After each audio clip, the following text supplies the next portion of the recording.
Started.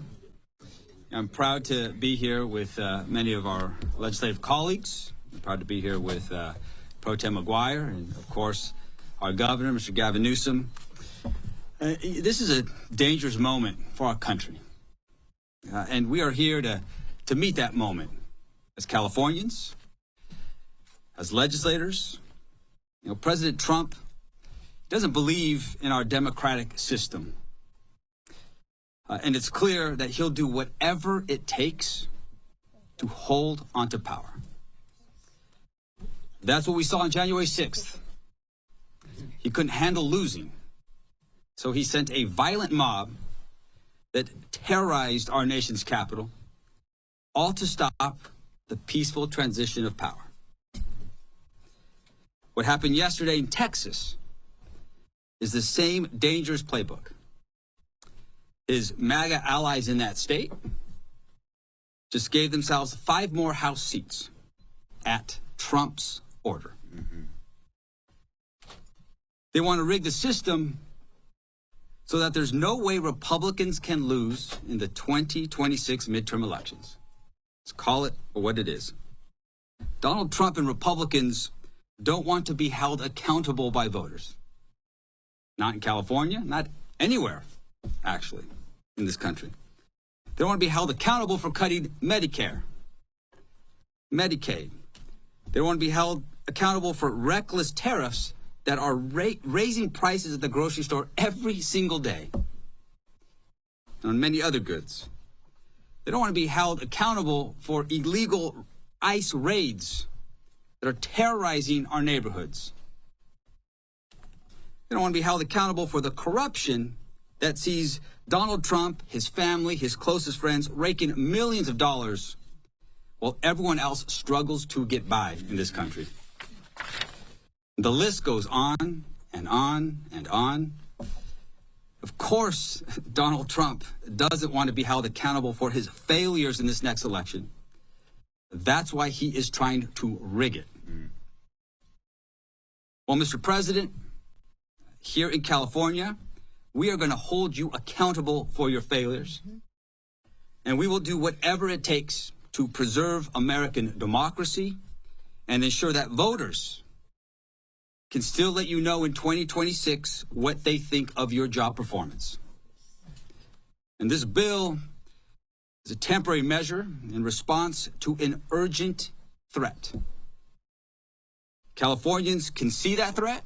Why? Because we are living through the consequences of Trump's policies every single day. And today, we are giving every Californian the opportunity to say no to Donald Trump's power grab and to stand up for our people, for our state, and for our democracy. And with that, I want to invite up here Senate Pro Tem Mike McGuire.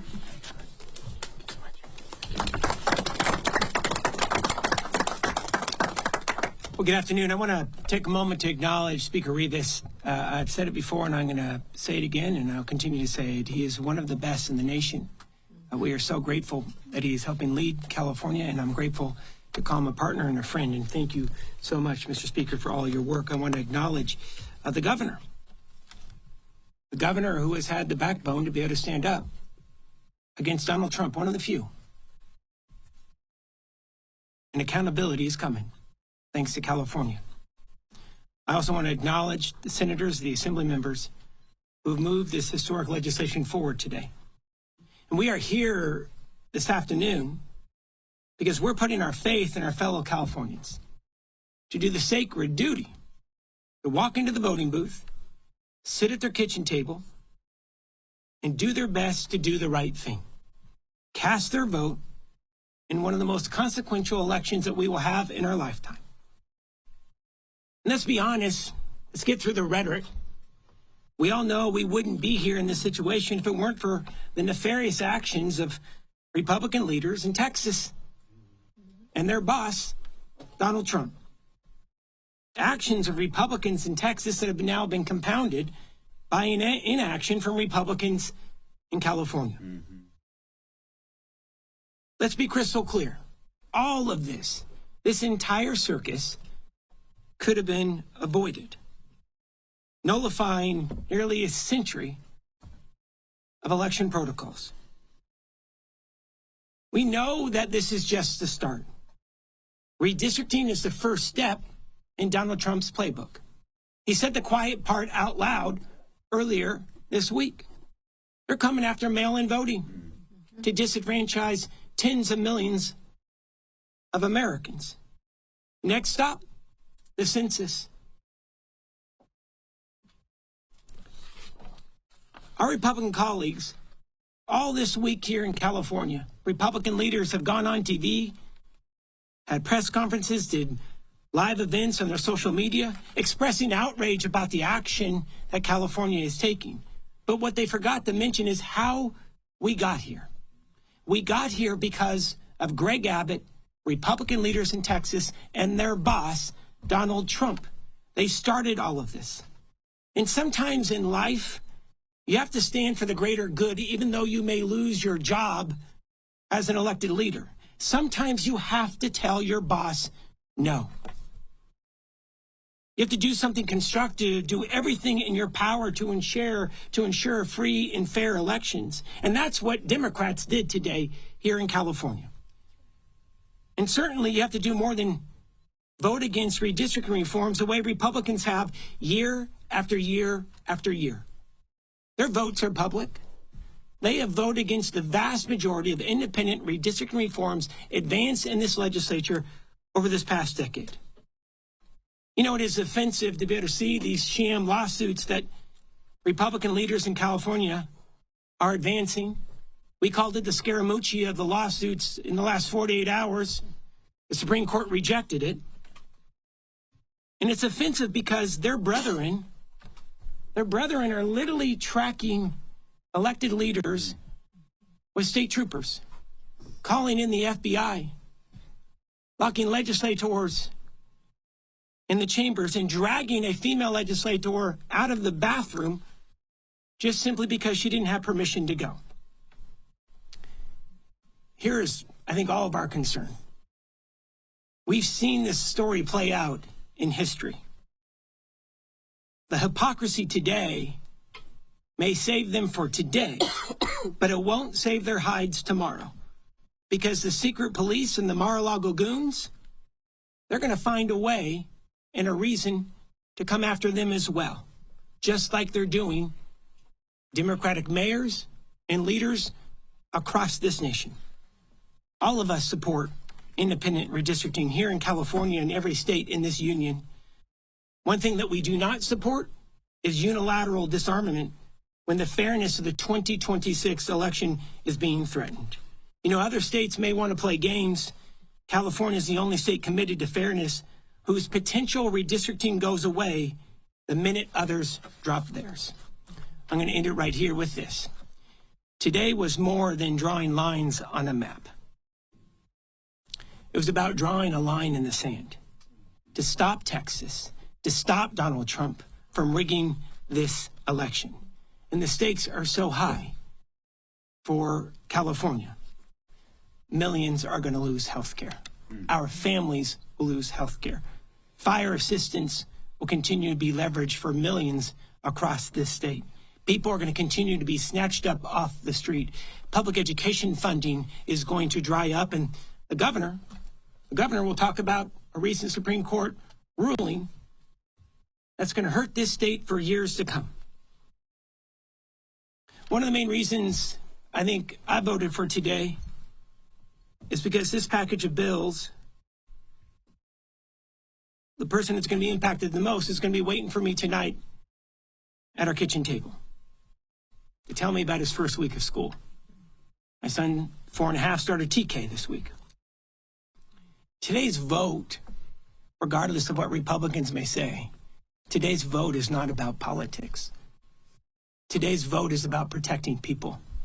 It's about protecting the state, protecting our progress and everything that we stand for. It's about protecting the future, ensuring fairness, and trusting the voters. And I want to take a moment to say thank you to Governor Gavin Newsom for his leadership, for his tenacity, for his backbone. Can we please give him a round of applause? Thank you.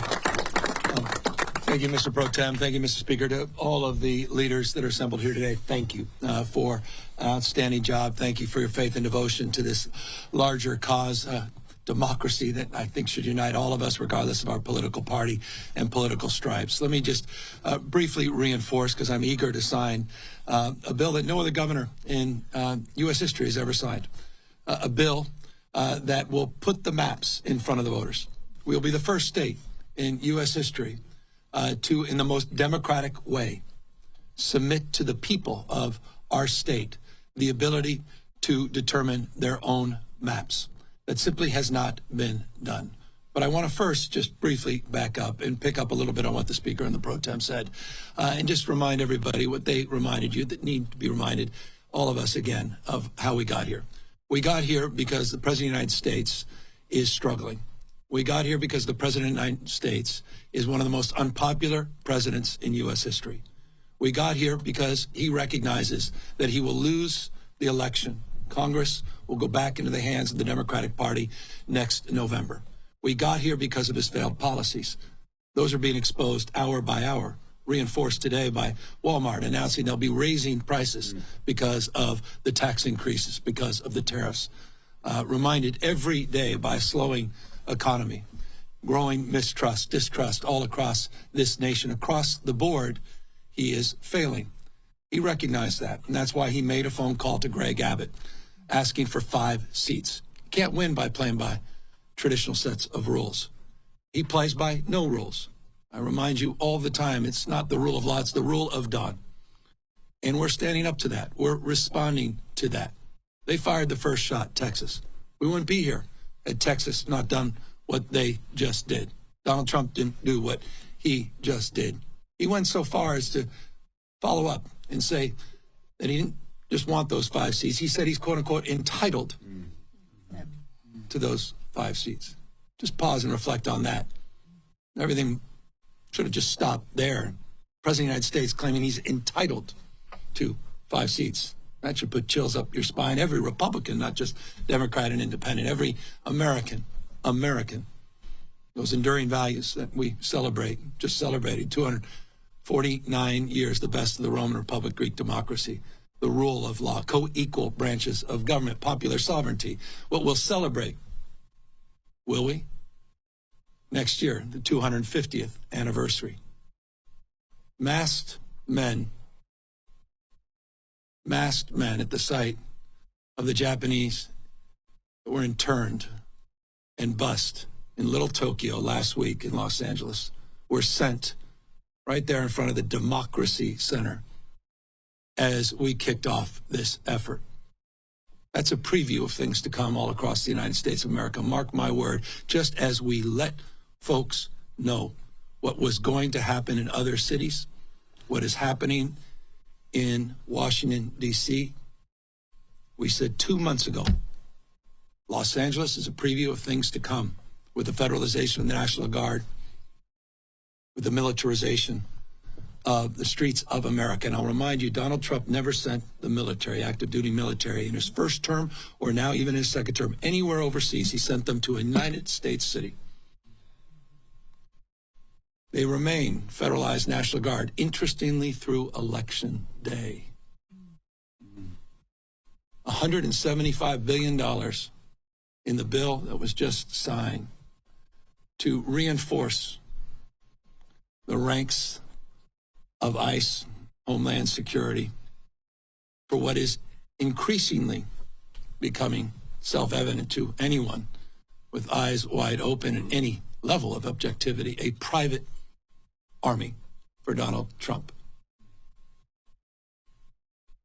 owing an oath only to him, not the Constitution of the United States. You just heard from the Speaker that vote-in-mail ballots are being threatened by the President of the United States. 80% of Californians, no coincidence, 80% submitted their ballots in the last election, 86% in 2022, 88% in 2020.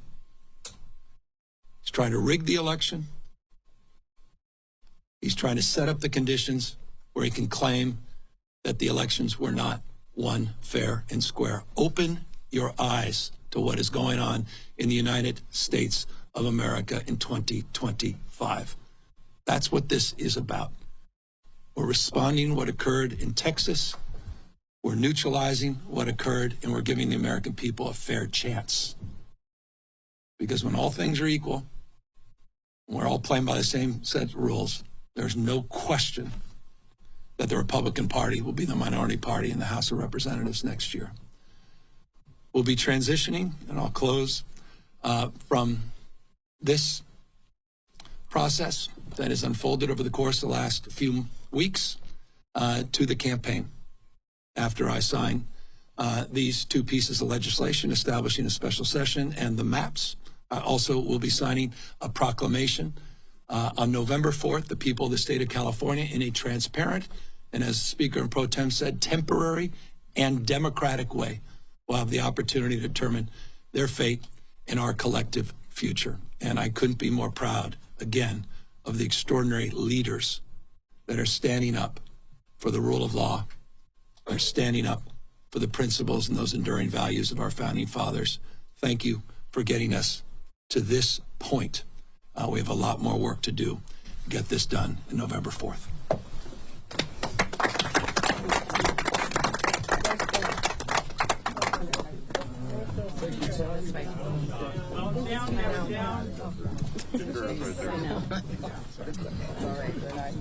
Okay, we'll see if it's here.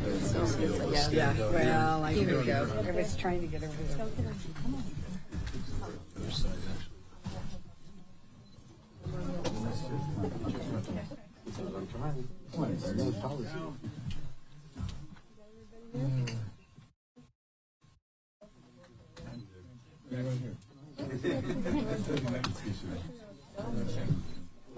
Can you do a quick photo? Yeah. How's Mr. Trump?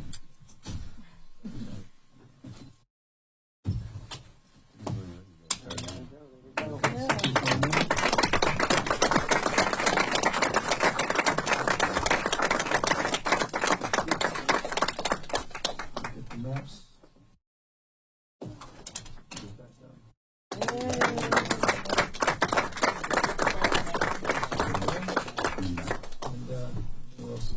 All right, you're just listening in there. Governor of California, Gavin Newsom, signing into law as California lawmakers passed a legislative package Thursday advancing this partisan redistricting plan aimed at winning Democrats 5 more U.S. House seats in 2026. Lawmakers voted mostly along party lines after hours of debate, and this comes just a day after what we saw in Texas. Let's listen back in to Newsom here on Live Now. Thank you, everyone.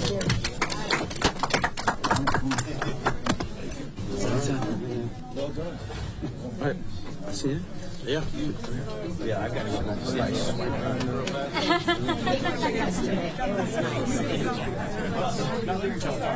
go.